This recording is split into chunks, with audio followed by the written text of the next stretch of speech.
Hey, welcome everybody to Spirituality Adventures. We're glad you're tuning into this episode. We are a viewer and listener supported podcast, so we really appreciate you listening, watching on YouTube. We really encourage you to subscribe to whatever platform you're using. If you're on YouTube, hit that subscribe button, or if you're on Apple or however you listen to a podcast, be sure and subscribe. We greatly appreciate it. Also, make comments if you like it and share it if you like it. We really need people to make comments and share the episodes that you like. And then also, if you're not already a supporter, we really would encourage you to go to spiritualityadventures.com and you can pick a tier, and we have bonus content for every type of giver. This is a nonprofit, so they're tax-deductible donations, but we do provide bonus content for those who are supporters. So be a part of the team, help support Spirituality Adventures, and we're so glad you're tuning into this episode. All right. Hey, welcome everybody to Spirituality Adventures. Thanks for tuning into this episode. I'm excited to interview Liz Charlotte Grant today, and we've actually never met in person. I got a email from somebody who was like, hey, and I get these a lot, right? For the podcast, like people suggesting guests for me. But I haven't done very many of those. I usually interview people I know, but yours really caught my attention because of the genesis. And I saw you got some great book endorsements. She's got a new book out called Knock at the Sky. She's actually diving into the book of Genesis. And because of my background with the Hebrew Bible and all of that, I was like, oh, cool. And she was taking a very unique approach. When I hear Pete Enns saying you got a good approach and some of the other endorsements that you received, I was like, cool, I want to check this out. And I really enjoyed reading the book too. So thank you for joining us today. Thanks for having me. Yeah, I mean, my endorsers are just very kind people. So I feel very grateful. Yeah. I would love to get some of those endorsements on a book. That's really good stuff. Love it. Yeah. So let's first start with just give us a little bit about your origin story, your family background, how you grew up, your spiritual journey, what your family of origin was like when it came to faith and religious stuff. Give us some background. Yeah, I grew up in white American evangelicalism. So I talk about that like my version of that, because, there are many versions of white American evangelicalism. Mine was very much Bill Hybels' kind of Costco replicable church planter variety of church. So the Costco variety is kind of what I think of it as like, because it's so replicable. It's like so easy to kind of pick up and put in a different community. Seeker sensitive, we didn't do much with theology. Like it was a pretty light exegesis on Sundays, let's say. If it was exegesis at all, it was more thematic preaching, it was that kind of thing. So I think I was a very curious kid, and I was involved in youth group, and I was going on all the mission trips and doing all the Bible studies. But, the Bible studies we were doing were like Christian bookstore, teen girl Bible studies with flowers on the cover, and that wasn't really my style. I mean, I found that really boring, just filling in the blanks, but I was very interested in the Bible. I kind of had I would say like a renewal experience when I was 13. I went to a navigators camp in Colorado, actually, a youth camp. And I had an experience with the Holy Spirit. I mean, that's kind of Fred, you're a little bit charismatic, so you get this. What I think probably now was a baptism of the Holy Spirit. I mean, I believed in Jesus, but I had an experience where I felt the presence of God with me for the first time. And that really shifted the way that I lived as a 13-year-old. I started not, not really dramatically shifting, but it changed some of my habits. I wanted to read the Bible for one. I wanted to pray, and I kept a prayer journal and all sorts of things that I was taught to do. But ultimately that was not satisfying for me. I like kept wanting more. I ended up at Wheaton College in the Chicago area, studied creative writing, and just about got a minor in Bible. I think I was a class or two short, but it was kind of a toss up between the two because I was so fascinated by the Bible. But frankly, didn't feel like there were jobs that existed for me. I think I wouldn't have told you it was because I was a woman, but that was definitely what it was. I mean, I just knew who was going to hire a female Bible scholar. Like there are just like not that many places that I could have gone with that. So I think it felt more not in the evangelical world, right? Mm-hmm. Yeah, in the Yep. evangelical world, there just was not a place for me, and that's what I was. I mean, I didn't consider anything else for a very long time. What year So were you at Wheaton? I graduated 2009. No, is that right? I think that's right. Yeah, 2009 was my class. What was your major? Creative writing, so English literature and creative writing. But you were diving into theology stuff as well, like kind of Yeah, I was taking like extra everything. classes, Mhm. and everybody at Wheaton has to take quite a few. But I was adding on like upper level classes on Jeremiah, just for fun. Did you study with John Walton ever? You know what? I'm trying to remember. Just I do know of John. I do know of John, and he and I have corresponded just a little bit, but I don't think I ended up having a class with him, okay. unfortunately. Yeah, I know several Wheaton grads that were hanging out with you around that time. Oh, that's fun. One of the guys, Shadid, his dad's a orthopedic surgeon in Chicago. I think he would be Okay. right. Anyway, Andrew is his name, but he had a whole crew of friends, and a lot of them kind of deconstructed and stuff together. Mm-hmm. So Mm-hmm. anyway, yeah. All right. So where'd you go from Wheaton? Mm. Because you had basically Yeah. in the front, your intro in your book, you've gone through some kind of rethinking your faith in a pretty serious way. Mm-hmm. What led to that? I think it was family upbringing mostly. I grew up evangelical, but um, in a dysfunctional family. And so I had a lot of kind of pain and unresolved trauma from that. So actually, my last semester of college, I ended up in the counseling center's, a free therapy session just in front of a grad student. And I just would pour my heart out to her. This was probably the last couple of months of my time at Wheaton. Um, and she would just sit and listen to me.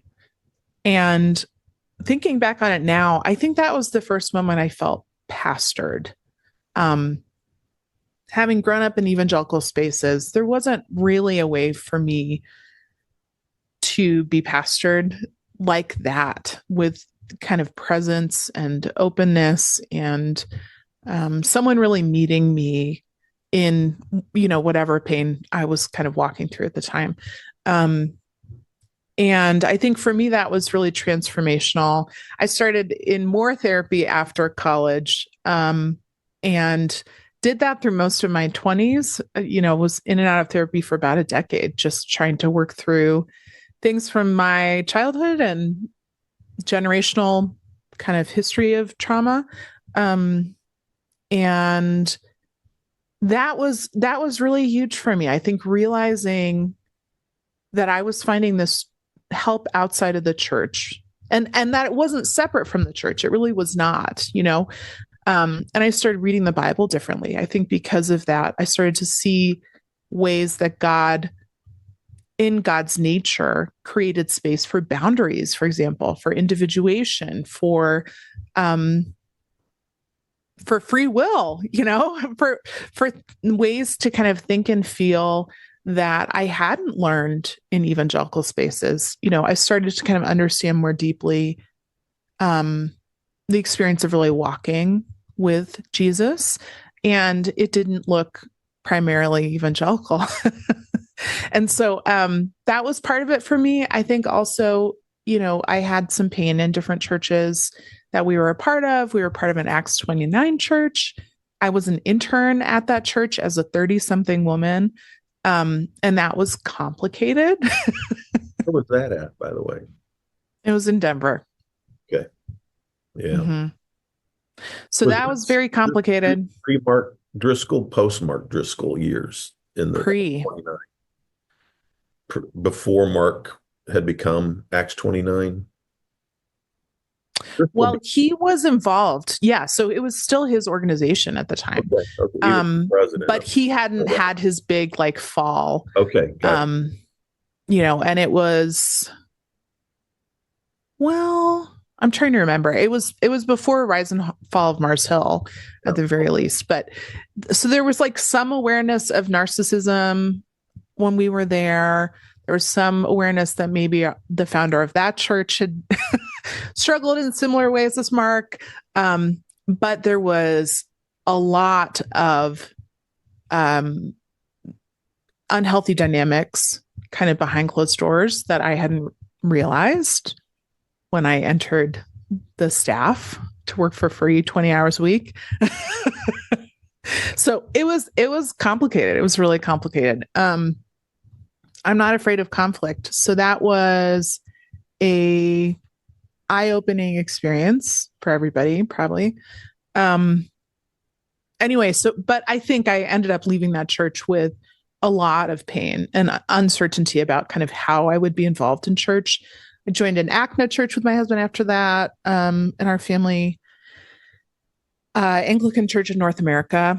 And they're also going through lots of changes. And there was some kind of interpersonal stuff there that was really challenging. So I started noticing these patterns within these evangelical spaces. I kept thinking I was getting away from evangelicalism in different modes, and really just kept being chased by this specter.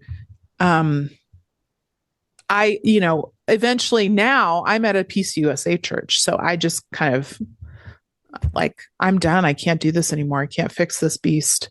But I think for a long time, really, really wanted, even though I disagreed with much of the theology and kind of how it worked out. I believe I'm Orthodox based on the creeds, but the way that it works out, does not always look like the creeds. So I think I, for a long time, felt a responsibility and a desire to be involved in kind of undermining and changing the evangelical church, and finally realized this is not my fight anymore. So just sort of had to release that to God and say, church might not be that for me anymore. Maybe I need to actually just sit and learn and be. So that's kind of the place I find myself now. It's been a complex journey. I mean, becoming radicalized in politics doesn't help, to keep one in evangelicalism. So there you go. Yeah. Uh-huh. Pretty tight box there. Well, you started writing, and I noticed in some of this, the email that you sent me, you've received some awards for your blog. What's your what do you call your blog that you do, and when did you start writing and putting out some of this stuff that's inside you? When did you start doing that? Yeah, I actually write a newsletter, and it's a Substack, so it also has a blog presence. It's called The Empathy List, and I've been doing that for probably 5 years now. So that's been an ongoing project, just trying to refine voice and things like that. But I've been publishing for the past probably 12 years, publishing my work,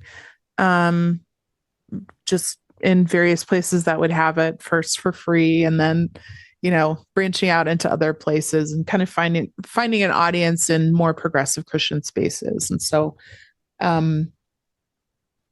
there was kind of I would say there was like a culture shock for me leaving college, because there's a sense in a liberal arts institution that like you can just study things that you want. They don't actually have to be applicable to real life. And so, I learned this whole creative writing degree, and I learned how to write, and I learned how to critique. I had no idea how to do the business side of writing.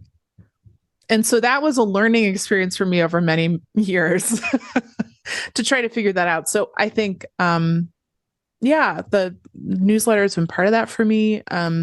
It's sort of a Christian left storytelling take on news and all sorts of stuff. I mean, right now I'm doing a series on, my husband and I recorded a podcast related to the making of this book. So an artistic kind of following the artistic process of collaboration between us. But yeah, it's just kind of a place where I can be a little more casual about my thoughts around, I don't have to write a big long essay. I can kind of put things out weekly and just have a rhythm where I'm kind of in touch with people and thinking through things. That's really good for me. I've found. Good. Cool. Let's jump into your book, Knock at the Sky. And, why did you pick Genesis and dive into Genesis this is your first book, right? First book. Okay. Yeah. So you first publish a book on Genesis. Yeah. You're moving from evangelical space to progressive Christian space. And then all of a sudden you tackle Genesis. Yeah. Great question. I mean, first of all, why did you study the Hebrew Bible? We can talk about that later. I'm just a nerd at heart. There you go. That's probably why I did. But I think the fact is, I kind of stumbled on it by accident, which is funny because I wanted to write about the prophets, which will be in my next project. But I got really interested in this question of God's voice and kind of wanted to trace back, where does the voice of God come up first? Of course, it's Genesis 1:1, right? And I started writing about that and started just getting really interested in this question of, how does God speak with no throat? How does God even make noise without a container? That just by itself defies physics. And why, by the way, would God even need to make sound? Like, why would the Hebrew writers represent God as making sound at the beginning if there's no one to hear it? Right. So there are all sorts of kind of questions around that for me, which was really interesting and a different way of approaching it than I knew other people had done. I happened to be at a residency when I was just getting started writing this, a writing residency. And so I had people reading my early draft, and they were really compelled. And I was like, I don't know, maybe there's something here. So I think I didn't realize probably how hard it would be, first of all, or how challenging it would be to publish a book like this. That's a whole other story. But I ended up, by the way, because I ended up not getting the physical copy. I ended up just, oh no, I went through the Kindle, I downloaded on Kindle, and so who published it? I forgot. Eerdmans published it. So they are, they're, mostly theological press, but they are starting kind of a trade arm. And this was kind of part of that, an acquisition toward that. But I think, the way that I write is very lyrical and poetic. And I wrote this kind of commentary on Genesis 1 to 32, but it's in a very midrashic style. Creative nonfiction writers call it like a braided essay style. So it's like I just braid a whole bunch of different pieces together. Might be more accurate to call it like a collage at this point. But I write about science, origin stories from science, from the fine arts. I bring a lot of metaphor into my exploration of the scriptures. And then I bring a lot of Jewish midrash in as well, and just do a lot of storytelling. I mean, my goal was just to tell stories and to give you to give readers a new imagination for approaching this ancient text. One that's different than, I wanted to give different questions. I didn't want it to be just a weapon of the culture wars. Did this happen in 7 days or not? Yeah. I think that's a boring question. I want to know something else. And so I wanted to ask other questions. And it's not the question that the text intends to raise either. So anyway, it's a weird modern approach to the text that even native to the text itself, right? So a couple of things taught, just your approach, so your method, you call it, right? And I love some of the thoughts that you laid out there, right, in that first piece there on method. Two things that stood out to me. One was you decided not to you decided to explore these texts from people who have written on it from the margins versus your mainstream white dudes. There's a few white dudes in there. You quote Brueggemann and Heschel and a few people, but you tried to avoid the sort of the people that you'd grown up on, right? And you tried to seek out the voices from the margins. That's one thing I noticed. Yeah, absolutely. Yeah. I wanted to read the Womanists. Some of the people that you just give us some of the people that you were referencing from the margins. Yeah. So from the margins, I wanted to, like you said, I just wanted to learn. I didn't know their voices before, and I needed these other takes, like I needed another way to read the scriptures. So,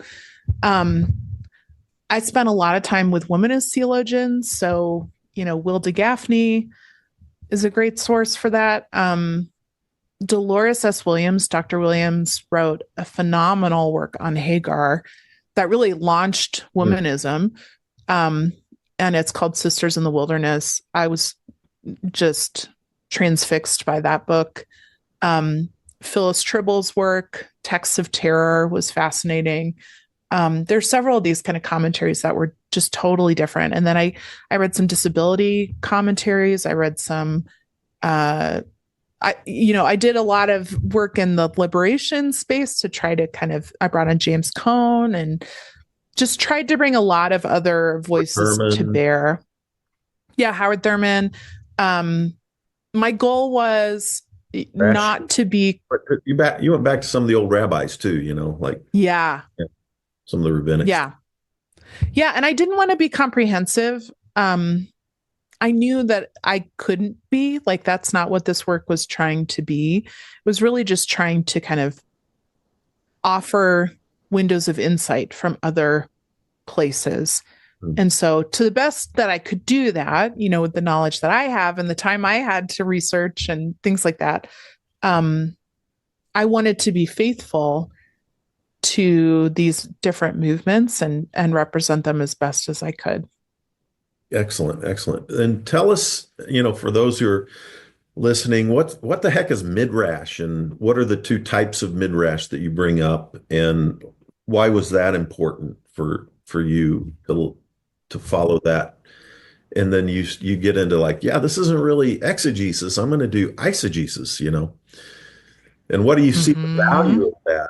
Why take an eisegesis approach, which is quite opposite of how we were raised in evangelicalism? If you do eisegesis, you can make the thing say whatever you want it to say, right? And so you got, but the text, as you paint it out, is this artistic fabric kind of does that to us anyway, if we allow it to, right? So Hmm. what's midrash to you, the two types, and how did that lead you into this approach? Yeah, well, I will actually pull up that chapter again for myself to make sure I get the two types right. Um, because I am not a midrashic scholar, folks. I have not been to seminary. I am a learner. But I found a lot of inspiration in the midrashic style of conversation with the text, which allows a lot of imagining, a lot of engagement with even the white spaces in the text. So the places that we don't have information, why did Abraham pick up his rugs and walk into the desert? We don't know. The text doesn't tell us, right? Well, the rabbis have a lot of thoughts about that. Isn't it So fascinating? many. They'll have dozens and dozens and dozens of thoughts on the things that aren't even in the text, right? It's so Yeah. fascinating. But I think that's just so human, right? Like we're engaging a story. Of course, we're going to imagine backstory, right? And one of the things that I found so interesting is I don't think I had ever heard people talk about how kind of midrashic sources view the authority of scripture. That was a question that I think evangelicals often have when they're thinking about, if we read a text a different way, well, does it lose authority over our lives? Does it, is God okay with that? And will we become bad people if we start reading like that? I think it was really interesting to note Isn't that a that. crazy thing though? It's in my opinion, like I've gotten where I don't even like the term authority anymore. Mhm.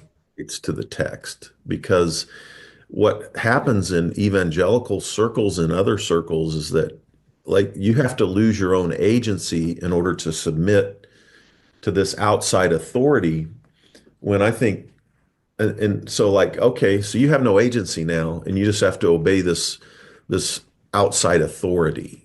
And I just think that it's first of all, it does abuse to, I think, what the text is trying to do, but then it does abuse to personhood, I think, as well. If you think through how that then begins to, oh, well, then, well, who's the authoritative person to tell you what this text says and how you need to lead? It's usually a white dude, right? So anyway, It is. It is. I totally agree with you. Yeah, I was fascinated to find that. I mean, in the word authority is the word author, right? So it's kind of related to like what does it mean? What is the intention? And I think that gave me some freedom personally. But I'm kind of allergic to hierarchy myself. But you had asked kind of what the two types of midrash are. Midrash halakha, you probably could say that better than me. Halakhic midrash explains explicit precepts or guidelines for conducting one's life in accordance with God's mandate. So that's legal codes, right? Like that is the law as we think about it in the Old Testament.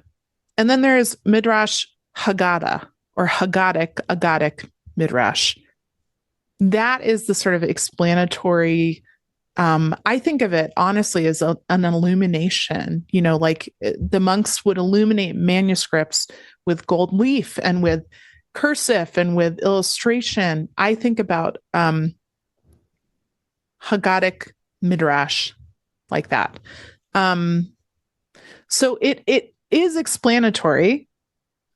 Even that last one is explanatory, but it allows for expansive additions. It allows for anecdotes and legends and all that to kind of get mixed into the exegesis. So, and I found it says common to both categories. This is from Aviva Gottlieb Zornberg, another source that I found invaluable. Very much recommend her midrashic takes on the scriptures.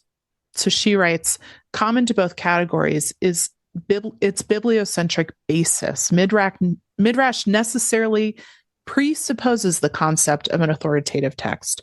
So the authority is not up for debate. The fact is that they believe this word is so authoritative that they want to get every kind of nuance they possibly can out of it. They want to be fed by this text. So when I talk about kind of eisegesis, you know, the it's often described like, you know, what you said for Fred, like you can read whatever you want into it. It's just like personal. It doesn't mean anything. You just kind of spout off, right, about the Bible. Well, by the way, plenty of exegetes do that. First of all. So just to point that out.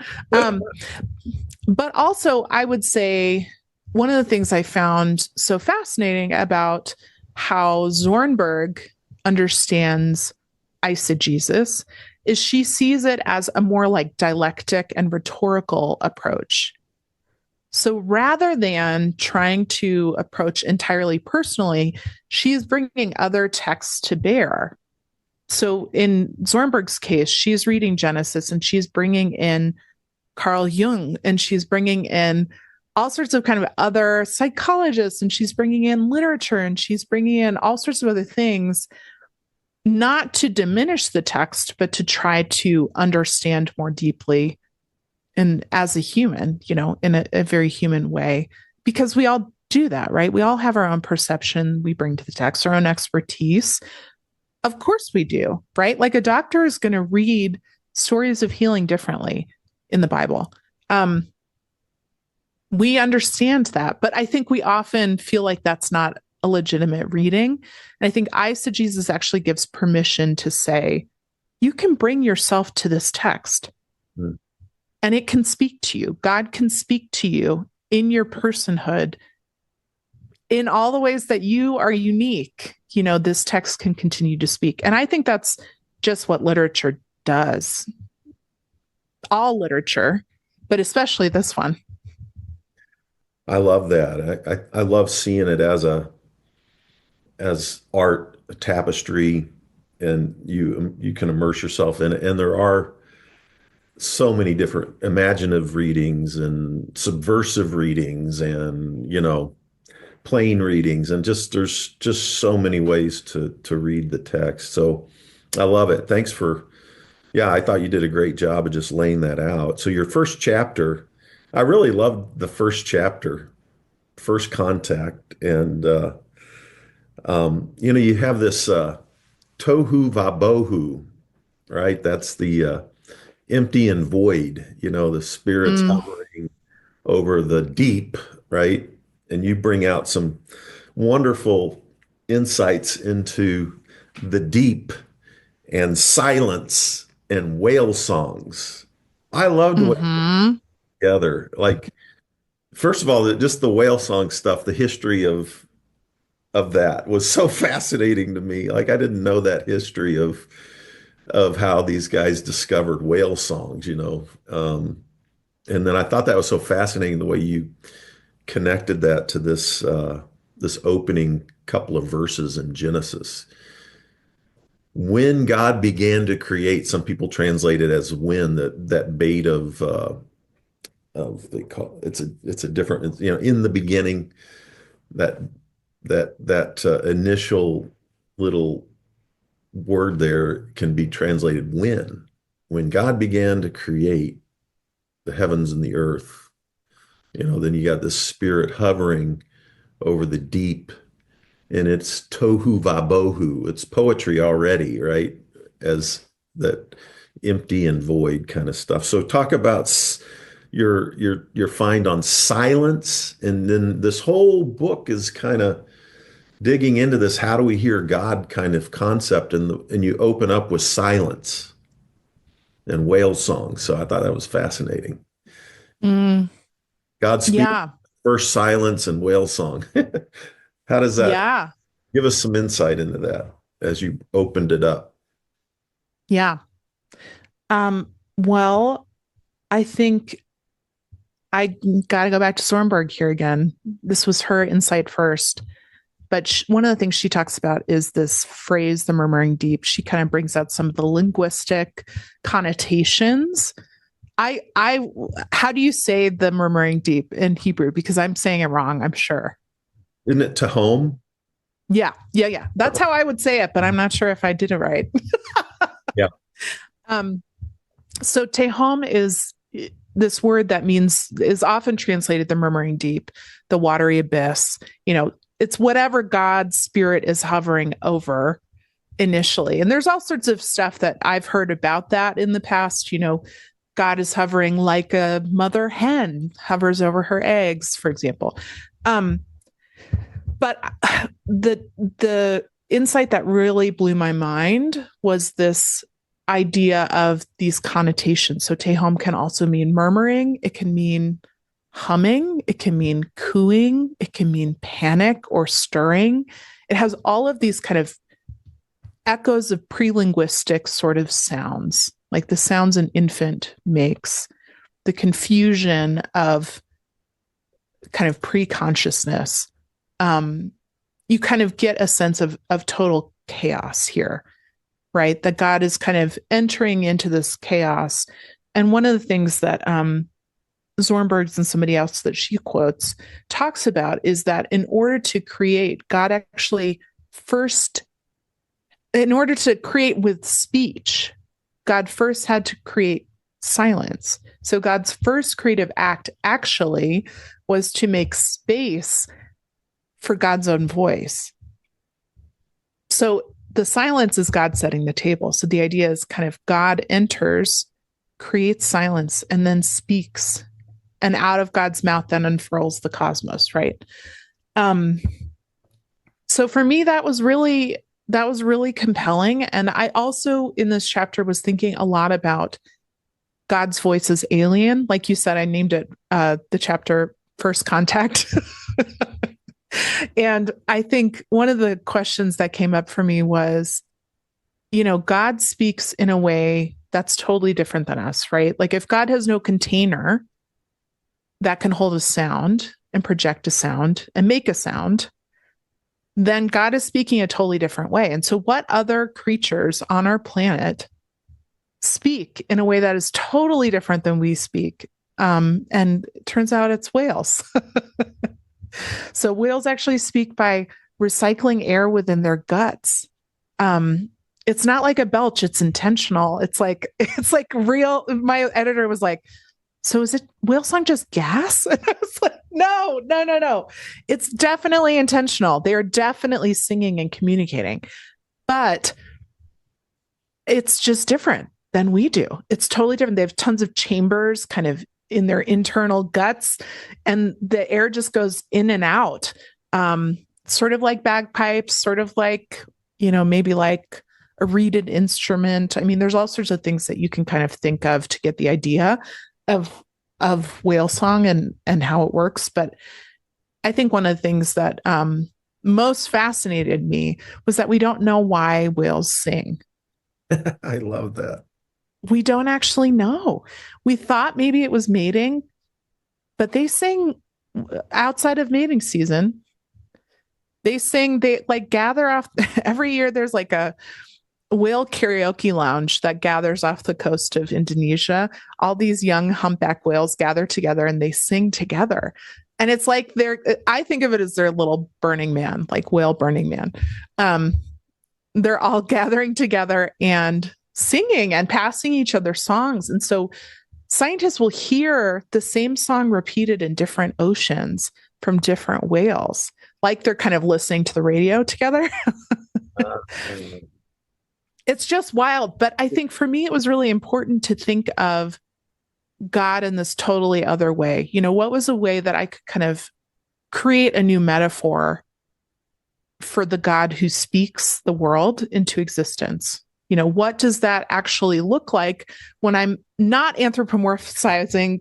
I'm actually putting it on an animal, right? Like, and that's a totally different, and, an alien animal on our planet, probably one of the most alien animals to us. They have their own cultures, their own language that we don't understand. We don't even understand how it works. And so I think for me, that became a really compelling way to think about God in this sort of primordial space, as God is hovering, as God is making and proclaiming goodness and breathing God's own breath into the muddy human creature. I think I just needed this totally different frame of reference, and Wales became that to me. I love that. That's so cool. Um, and it's poetic. These opening verses of Genesis are very much Hebrew poetry. You can hear it in the tohu vabohu, the empty and void, but then it continues, right? And so I've often said, it's almost like God singing creation into like like like anyway, it's fascinating. I'm with you. So I like the whale song thing. That was cool. You chapter 2, you talk about the plural of let us make God in our own image. And of course, all the different ideas about, well, what the heck why is God plural all of a sudden, right? And what's fast, the main word for God there in Genesis, the opening verse, is Elohim, which is plural.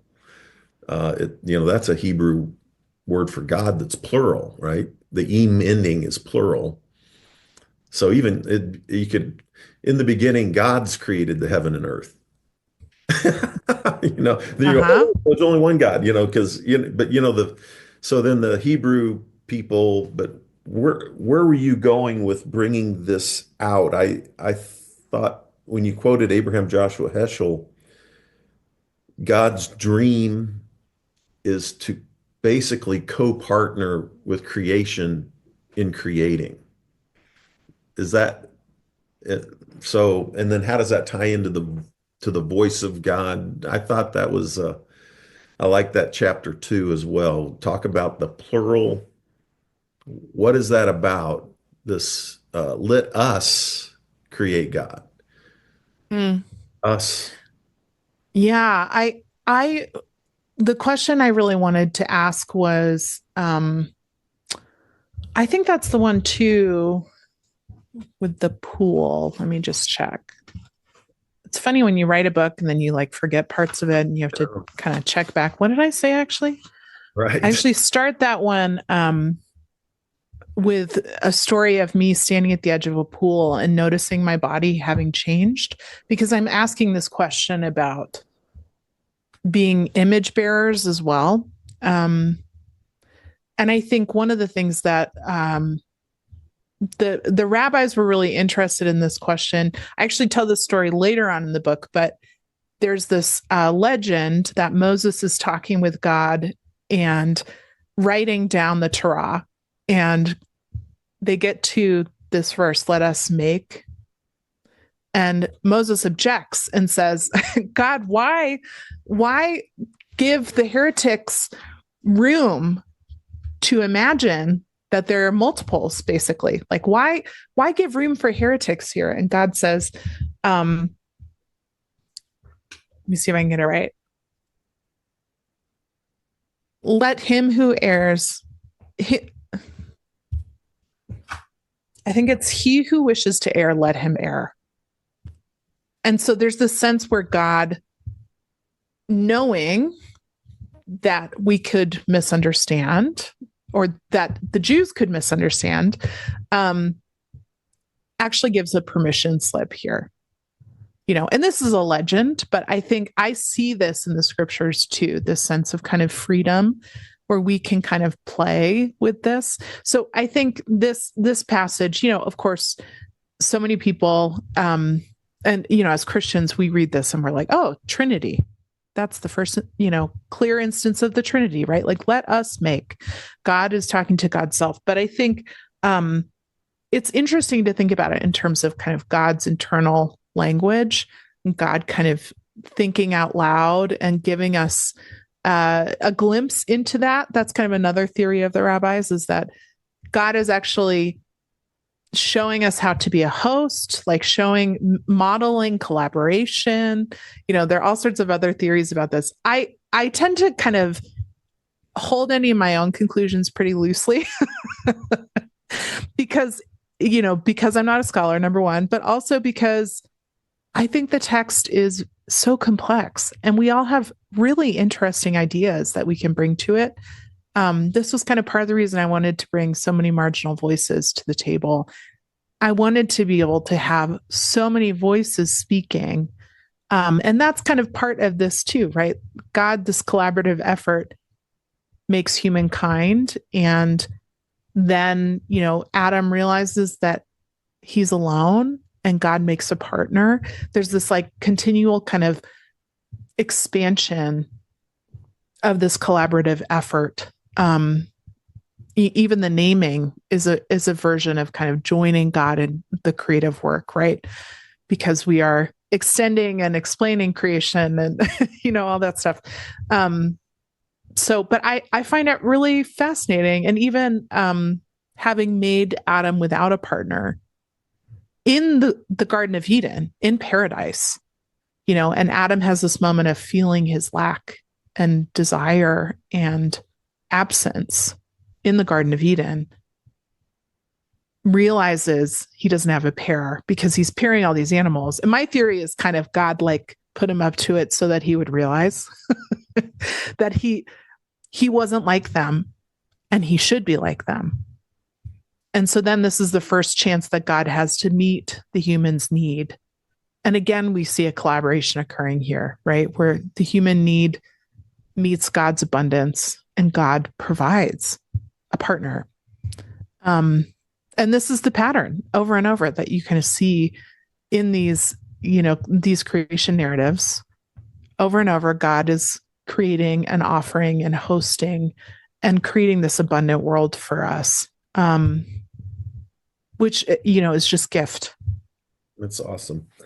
I love that. I mean, the idea that, in the open relational process theology crowd, we're always talking about God doesn't act just unilaterally hierarchical from top down on this sort of objective, whatever it is, but it's always a co-partnership and a co-creation. God is always partnering to co-create everything from the beginning till now and into the future. That's the way God moves and works, is in co-partnering, co-creating with all of creation. I love that. I want to cover a couple more things. We've got about 15 more minutes. I'm going to pull out the first one on your chapter, White Noise. I thought it was so fascinating because this overarching theme of how do you hear the voice of God and how does that happen?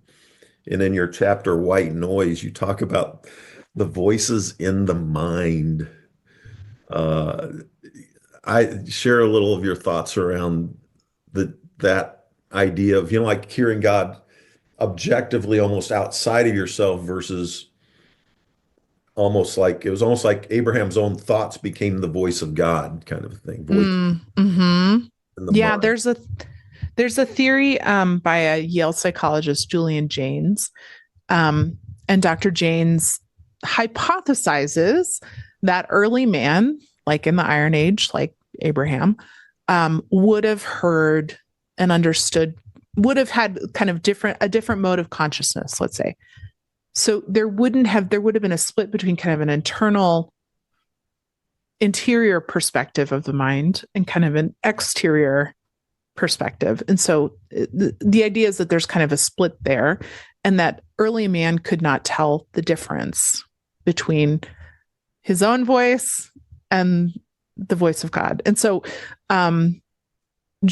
Dr. Jaynes' theory is that, like in the case of Abraham here,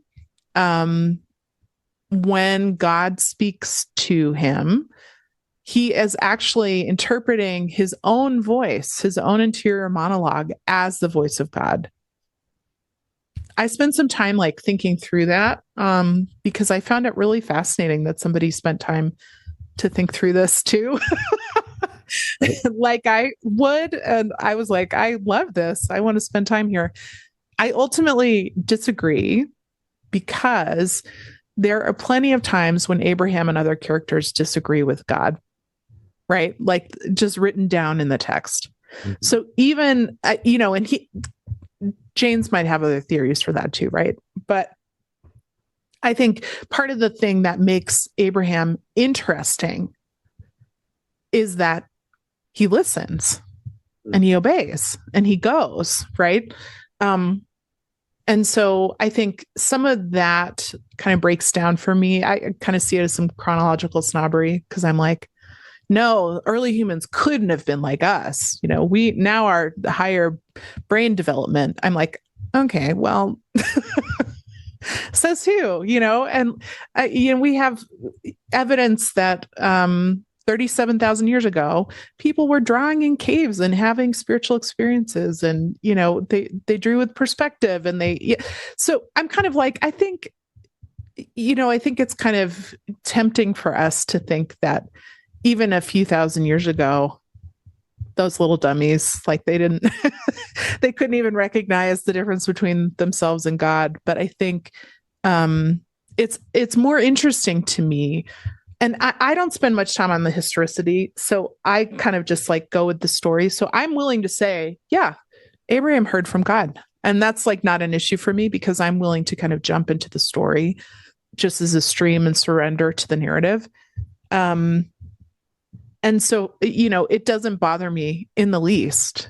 I'm not going, scientifically, how did this happen? But I think it's an interesting question and interesting to think about, were there different ways of understanding the voice of God, and how would they have even encountered God? A big part of why Genesis is interesting to me is it's all these very early encounters of humanity with divinity.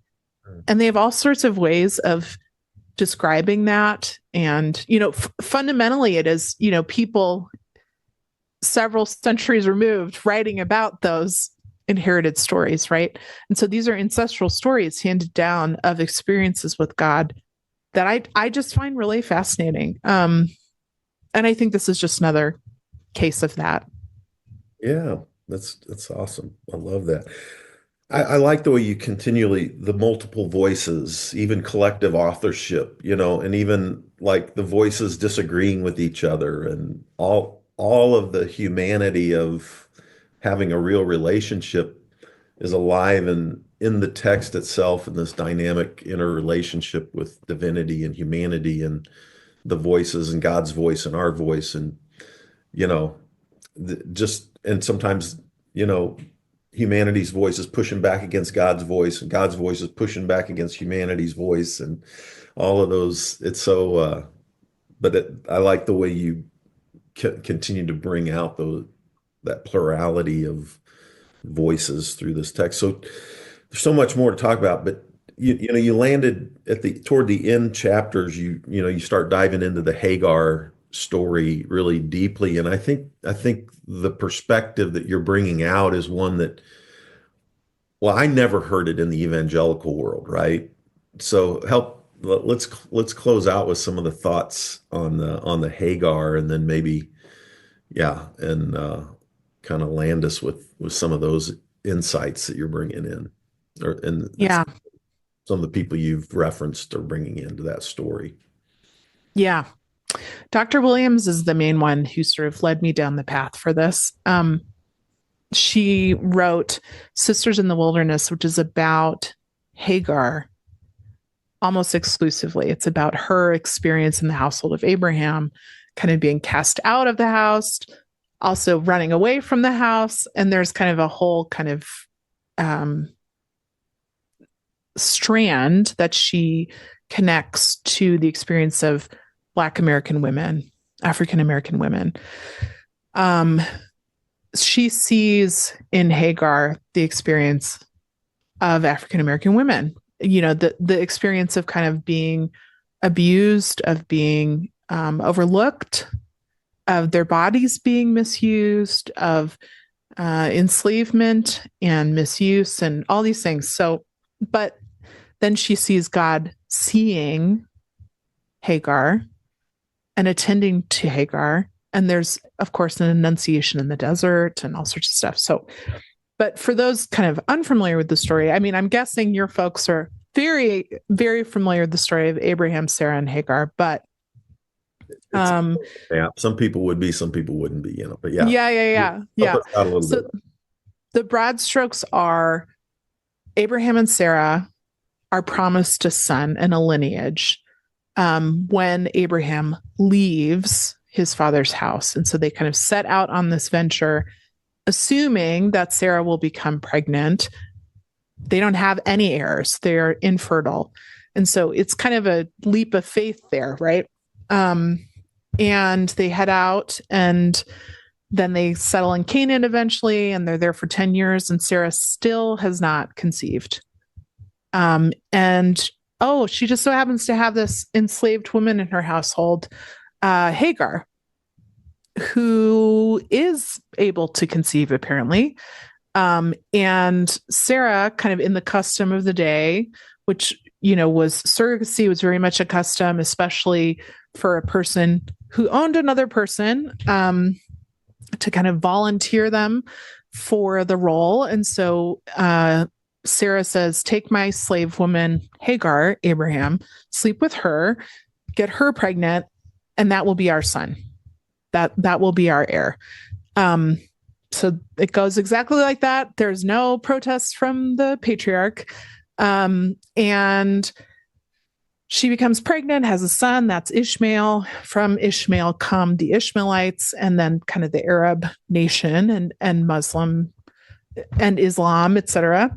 But what's interesting is that there is ongoing conflict in this household. I mean, you kind of expect it just among normal people when there's two wives and one husband, basically. There's different kind of theories about whether Hagar is a wife or not, but the fact is that she was able to conceive a son for this man, and that is a big deal in the ancient Near East. And so infertility was considered almost a disability at that time. And so, I mean, some would argue that it is still kind of considered that, which I hope not, but I can understand kind of that feeling. And so I think, from there, the story sort of devolves. Sarah starts mistreating Hagar, so much so that Hagar runs away. And Dr. Williams describes this as the first instance of a woman, of someone liberating themselves in literature, really, but in the Bible in particular. And so Hagar runs off. She's pregnant. I don't think she probably knows she's pregnant at this time. She runs into the Egyptian desert, and this is a vast and dry and hot region, as you would imagine most deserts are. And she runs off pregnant, and the desert is not a place for a pregnant body. And God actually meets her. She comes to a well, which you can imagine that would have been dangerous for her as a slave running away. So that kind of gives you a sense of her desperation at that point. She's that thirsty. So she comes to this well. The angel of God meets her and says, Hagar, I've seen you. And it's an annunciation scene. Like, it is a scene in which the angel says, you're going to have this baby. This baby will give you a heritage. And your salvation will come from this child. And she accepts that. Mary's like an echo of that, right? Yeah. Yep. Yeah. And actually, it's in the text in that place that it's located, it is an echo of Abraham's call, which is really interesting. We don't normally hear it preached like that. But God tells her to return to her enslavement, and then she will receive all this stuff. I read that and have such a hard time hearing that as good news. I just don't. I feel like God is being unjust. I can't believe that God would send her back. And I truly still deeply struggle with that. Why would God send her back into her enslavement? But one of the things that Dr. Williams says is, again, a pregnant body is not fit for the desert. The desert is dangerous to her. And in fact, the only way that she will is if she returns and has the son. Yeah. So she comes back. And God, by the way, is the first to use her name in the whole narrative. So no one calls her Hagar until God calls her Hagar. So Abraham and Sarah call her the slave, the woman, the slave woman, my servant, etc. They don't use her name, which again is very indicative of kind of the type of culture in their household toward her. And so she goes back, she has the son. There's jealousy. Eventually, Sarah's pregnant miraculously, and that's a whole other story. And there's kind of infighting between the two sons, Ishmael and Isaac, and Ishmael and Hagar are thrown out of the house. And there's a sense that like they now will die in the desert. You know, Abraham sends them off with like the famous paintings are like, you know, a single jar of water and a tiny bag of food. And you just have this sense they are going to die here. You know, there's no, even Abraham thinks so, even though God tells him, I'll take care of them. You know, they walk out into the desert. You're like, they're goners. And they reach that point in the narrative. Hagar puts down her child. We don't know how old he was, but let's say he's a child that she could carry. And she sets him down under a bush and walks away because she doesn't watch him die. And God appears again and provides a spring, like water in the desert where there was no water. And water in a desert climate is wealth. It is survival, right? And so Dr. Williams says, you know, this is what God has always done. God provides a way where there was no way. There are resources where there should be no resources. And God provides for Hagar and Ishmael, and they become the Arab people. So anyway, that's kind of the overview. I go into it in a lot of depth, but yeah, that's kind of a good overview, I think. So fascinating. You know, when you were talking about her going back into slavery, you know, when I first got into pastoral ministry and would encounter like a wife who was being physically abused or emotionally abused by a husband, you know, I was just like, so I didn't understand what she was actually going through. And so I was like, well, leave, you know, like get out of there, you know. But eventually we started a domestic violence ministry that were led by women who had been through it. And many, many times, if you just leave, it actually puts your life at risks even more so. Like these abusers can kill you. You know what I mean? If you try to resist the wrong way, it can mean your death, right? So we started working a whole team of people with women who had been through it, who then could help other people, help other women move through those stages safely. Yeah, so it's, you know, it's so interesting to hear readings of the text that you would have never heard that reading in an evangelical church, right? And yet it brings a whole new dimension to thinking through a text. And I think you do that consistently, you know, with every one of your chapters, you're bringing a whole new dimension. But then I love how the overarching, maybe land us for just give us some of your overarching thoughts that you were wanting to, and we'll kind of land there, and then we need to kind of wrap it up here. But give us your land, you know, kind of overarching theme, and then we'll land with your website, book. Yeah, great. Read it and get it, that kind of thing, hopefully. So yeah.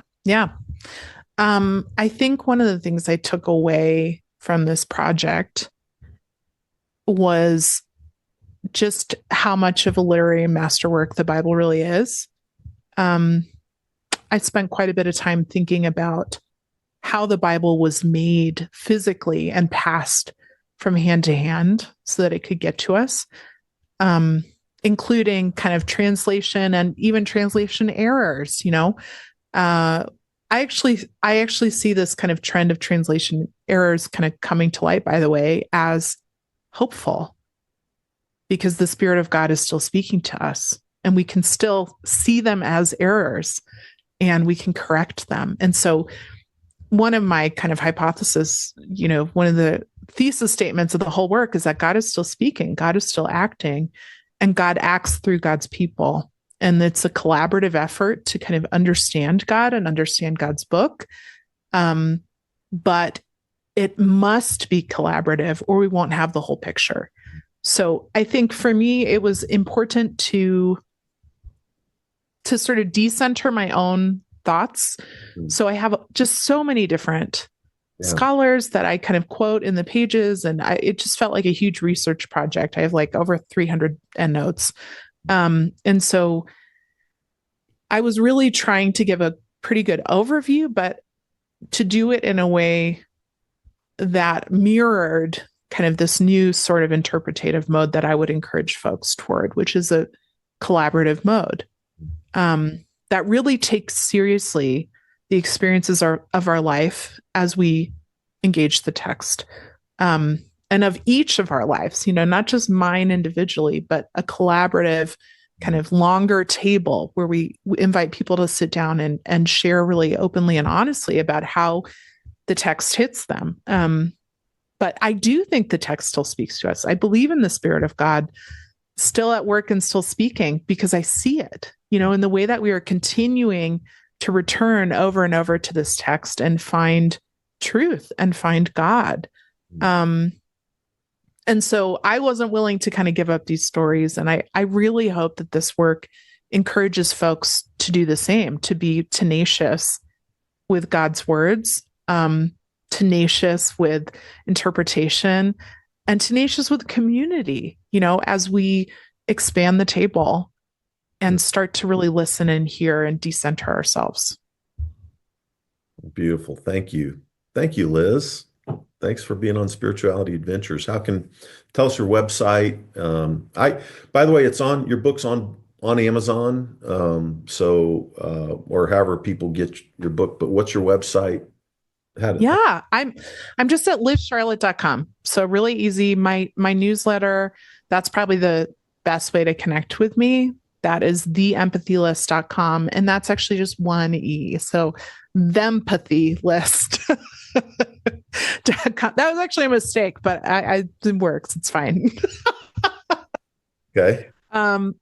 And I'm on Threads. I'm on Instagram, Facebook, but I think I put my best work and self on my newsletter. So cool. Liz Charlotte Grant, the new book is here, Knock at the Sky, and check out her newsletter as well, The Empathy List. So, all right, folks, thanks for tuning in. Thanks for being with us, Liz. And what's the weather doing in Denver? I know our listeners will be after the point, but we're getting a whole storm rolling in on us, Kansas City, I guess, that just rolled through your world. I think we're on the back end of that, but I think we might have snow coming. So we'll see. We're on the front end of it. So yeah. Good luck to you. Right. Well, thanks so much. Have a great day. Thanks everybody for tuning in, and we'll see you next time. Thanks so much. Hey, you made it to the end. Thanks for listening all the way through on this episode. By the way, if you're not already a supporter, go to spiritualityadventures.com, sign up for one of our monthly supports, and you will receive our bonus content. You'll receive lots of interesting information about our guests. Many of our musicians will do special bonus songs and record a song. So I want to encourage you to do that. Thanks for listening. Thanks for watching. Be sure and subscribe. Be sure and share any of the episodes that you like. And be sure and make comments if you like them as well. This helps us get Spirituality Adventures out there to more listeners, more watchers. So whatever platform you're using, subscribe, like, share, make comments, and go to our website, sign up for our team, and be a part of the team support. Thank you so much, and we'll see you next time.